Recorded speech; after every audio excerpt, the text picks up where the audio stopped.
Oi gente, tudo bem? Bem-vindos ao Mystery Monday. A minha voz tá meio rouca, mas eu vou gravar mesmo assim. Sem mais delongas, vamos pro episódio de hoje. Eu vou contar a história do Jason Dalden, o serial killer do Uber. Jason Dalden era um cara aparentemente normal, ele era casado há mais de 20 anos e tinha 2 filhos. Ele é de uma cidade chamada Greenfield, em Indiana, mas ele se mudou para Kalamazoo, que é uma cidade mais ou menos perto de Detroit. Kalamazoo era uma cidade conhecida como ser calma, segura, inclusive as pessoas iam morar lá por causa dessa tranquilidade. Na escola, Jason era capitão do time de futebol americano.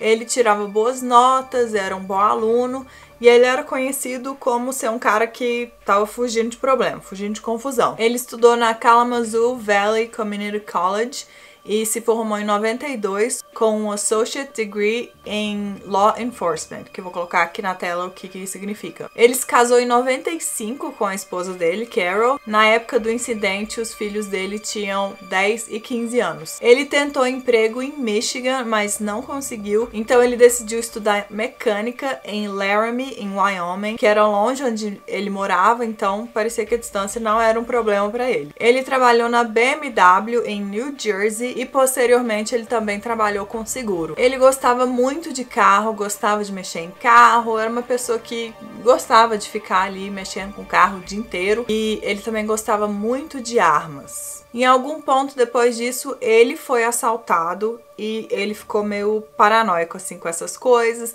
roubaram um monte de ferramenta dele. E aí foi quando ele começou a comprar várias armas para se proteger. Ele também ficou deprimido e a sua saúde mental não estava das melhores. Até que em 2016 o Uber começou a se espalhar pelos Estados Unidos, né? Começou a ser um serviço mais conhecido. E ele viu nisso uma oportunidade de ganhar um dinheirinho extra e começou a trabalhar no Uber. Ele dirigia um Chevrolet Equinox prata. Ele tinha uma boa pontuação no Uber, parecia um cara normal, um motorista bom, um empregado bom, até o dia 20 de fevereiro de 2016. O dia parecia normal. Ele tinha ido com um amigo a uma loja de armas, isso era super normal, ele gostava muito de armas. Então ele foi com o amigo e ele começou a trabalhar mais tarde esse dia. Às 4h21 da tarde, ele pegou um passageiro chamado Matt Mellon. O Matt tinha deixado o carro dele na casa de um amigo na noite anterior, então ele tinha que ir buscar o carro dele. O Matt entrou no banco da frente do carro, banco do passageiro, porque o Jason estava com o cachorro dele no banco de trás. Por quê? Não sei. Tava indo tudo bem até que o filho do Jason ligou pra ele. Ele atendeu no viva voz, então o Matt conseguiu escutar a conversa.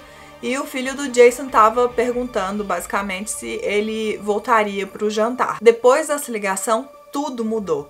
Ele deu uma volta de 180 graus com o carro e ele começou a dirigir igual um doido. Ele atravessava o sinal vermelho, tava dirigindo loucamente mesmo. O Matt gritava pra ele parar, falava que não, já tinha chegado, ele apontava pra casas aleatórias e falava, não, é ali que meu amigo mora, por favor, para o carro, por favor, para o carro. Até que ele parou o carro finalmente. De tão brusca a forma que ele freou, a vizinha escutou, saiu e viu que tinha um cara praticamente rolando pra fora do carro, que era o Matt, desesperado. O Matt, que era o passageiro, ligou pra polícia e avisou o que tinha acontecido. A polícia não levou muito a sério, falou que ia procurar o carro, mas enfim, não levou muito a sério. O Jason tentou reportar pro Uber sobre esse motorista doido, mas naquela época não tinha como falar com o Uber se não fosse uma emergência. Depois de deixar o Matt, o Jason foi para casa dele, pegou armas e um colete à prova de balas e voltou a pegar passageiros do Uber. Às 5h30 ele ia pegar uma passageira chamada Macy. Ele não estava encontrando ela, então ele ligou. Ele falou para ela, eu acho que você me deu o endereço errado, começou a ficar irritado. Ela continuou a mandar mensagem pra ele. Ela falava, cadê você?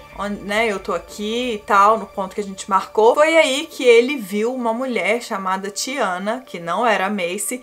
Ele pensou que era ela. Ele ainda tava dirigindo de uma forma meio brusca, então ela achou estranho, falou, não, não sou a Macy e tal. Aí ele ficou irritado com ela. Ele dirigiu na direção oposta, deu a volta, acelerou o carro em direção a essa Tiana e Agora, com a arma, ele começou a atirar nela e nas crianças que estavam com ela. Eram 6 meninas, ela, a filha dela, mais 5 amigas que estavam brincando ali. A Tiana avisou para as crianças para correrem, não olhar para trás. Por um milagre, as crianças não foram atingidas, mas a Tiana foi atingida 4 vezes. Os vizinhos escutaram, saíram, né, socorreram ali a Tiana, chamaram a polícia imediatamente e também, por um milagre, a Tiana sobreviveu. A polícia, então, começou a ligar uma coisa com a outra, viu que podia ser o mesmo cara que o Matt tinha avisado, que estava dirigindo igual um doido, e agora tinha atirado contra as crianças e a Tiana. Mas a polícia não fez uma coisa importantíssima que poderia ter evitado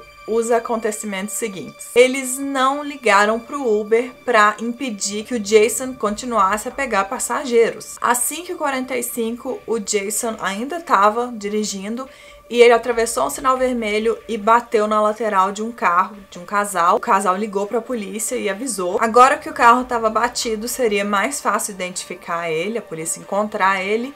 Aí ele fez uma outra coisa. O Jason ligou para a mulher dele, falou para encontrar com ele na casa dos pais para eles trocarem de carro. Ele inventou uma história de que os taxistas e motoristas de Uber tinham entrado em confronto e começaram a atirar no carro um do outro e tal, uma história maluca. E a esposa dele achou estranho, mas foi encontrar com ele mesmo assim. Ele pegou mais uma arma na casa dos pais e ele falou para a esposa buscar os filhos e não ir trabalhar no dia seguinte para os filhos também não irem na escola. E ele ainda disse para ela: eu não vou te contar o que eu vou fazer, mas quando você escutar um noticiário hoje à noite, você vai saber que fui eu.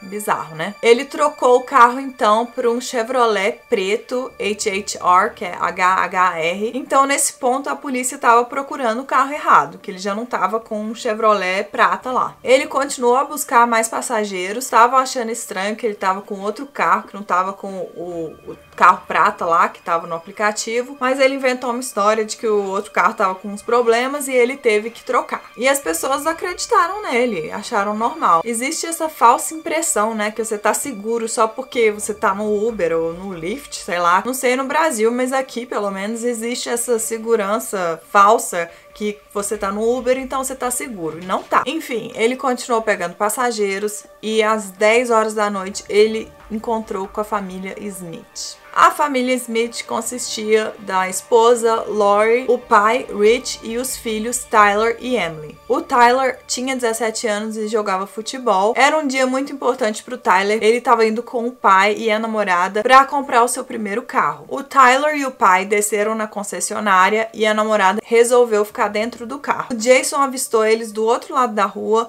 foi em direção a eles, desceu do carro, perguntou para eles: o que vocês estão olhando? E antes que eles pudessem responder, o Jason começou a atirar nos dois. A namorada do Tyler viu tudo aquilo, ficou desesperada, mas esperou o Jason ir embora para ela poder ir acudir os dois. Aí ela pegou o celular do bolso do namorado e ligou para a polícia imediatamente e avisou o que tinha acontecido. Infelizmente, o Tyler e o pai não sobreviveram. Menos de meia hora depois, ele atirou de novo contra Mary Jo Nye, Mary Lou Nye, Dorothy Brown e Barbara Hawthorne. Isso foi no estacionamento de um restaurante chamado Cracker Barrel. Todas eram amigas e 2 delas eram cunhadas. Ai, o tigre tá miando aqui, gente. Desculpa, mas eu vou gravar mesmo assim. Eram mulheres idosas, elas tinham acabado de ir numa apresentação de dança. Ele atirou contra todas elas e todas morreram. Quando a polícia chegou na cena, eles viram que tinha mais uma pessoa dentro do carro, que era a Abigail. E ela tinha 14 anos só. Ela estava escondida assim embaixo no carro.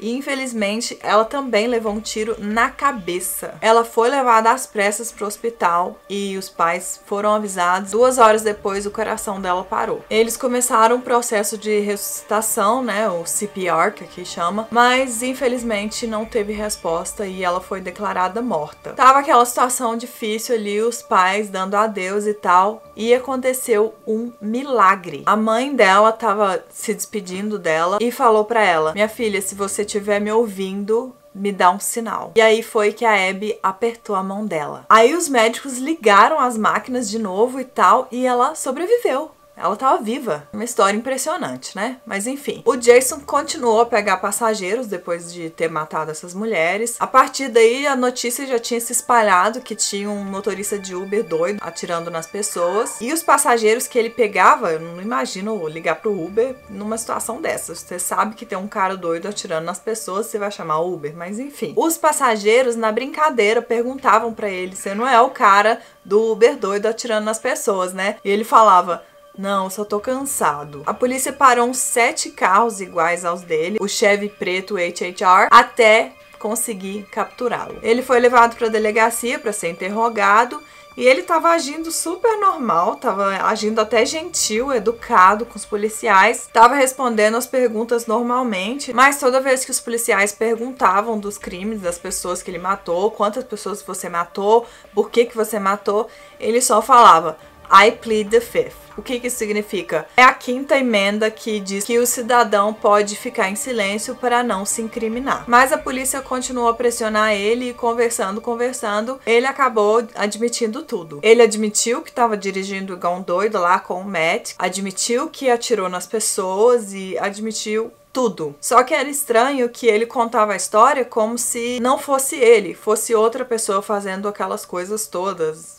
Ele contou de um jeito muito estranho. Ele contou também de quando ele encontrou a Mary Lou, né, uma das idosas, e que ele saiu do carro, perguntou pra ela: você tem $1 pra Make America Great Again? Tipo, pra fazer a América ótima novamente? Ela falou não e ele atirou nela. Aí veio a parte mais estranha, quando a polícia pergunta pra ele: por que você fez isso? Por que você atirou nas pessoas? Aí ele falou que foi por causa do aplicativo. Tava tudo normal até que ele olhou pro aplicativo e ele viu uma cabeça de diabo. E que ele clicou e aí que tudo começou. As pessoas não acreditaram nele e acharam que ele tava inventando isso só pra conseguir uma pena menor, né? Porque se a pessoa é considerada doente, né, com problemas mentais, a pena é menor. Então, as pessoas pensaram: esse cara foi normalzão durante mais de 40 anos, e aí do nada, assim, um dia ele começa a agir de uma forma meio que esquizofrênica. Isso não faz sentido. Em um dia do julgamento, a Tiana, que sobreviveu, né, ao ataque, ela foi testemunha. Deve ter sido muito difícil pra ela ficar cara a cara com o cara que tentou matar ela. Ele começou a gritar com ela, xingar ela e tal. Ela começou a chorar e ficou aos prantos ali, e ele foi arrastado pra fora da corte. Nesse dia, os advogados dele continuavam a dizer que ele tinha um problema mental, mas o juiz ainda não estava acreditando nisso,